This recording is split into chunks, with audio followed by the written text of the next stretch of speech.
رسول کریم صلی اللہ تعالی علیہ وسلم کے قد مبارک کا سایہ نہ تھا۔ حکیم ترمذی نے اپنی کتاب نوادر الاصول میں حضرت ذکوان تابعی رضی اللہ تعالیٰ عنہ سے یہ حدیث نقل کی ہے کہ سورج کی دھوپ اور چاند کی چاندنی میں رسول کریم صلی اللہ علیہ وسلم کا سایہ نہیں پڑتا تھا۔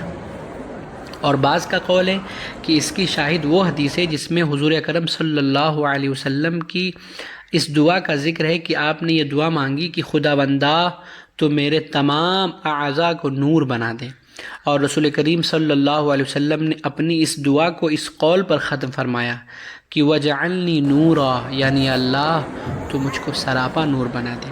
ظاہر ہے کہ جب آپ سراپا نور تھے تو پھر آپ کا سایہ کہاں سے پڑتا؟ اسی طرح حضرت عبداللہ ابن مبارک اور ابن الجوزی رضی اللہ تعالیٰ عنہما نے بھی حضرت عبداللہ ابن عباس رضی اللہ تعالیٰ عنہما سے روایت کی ہے کہ حضور اکرم صلی اللہ علیہ وسلم کا سایہ نہیں تھا۔ سبحان اللہ۔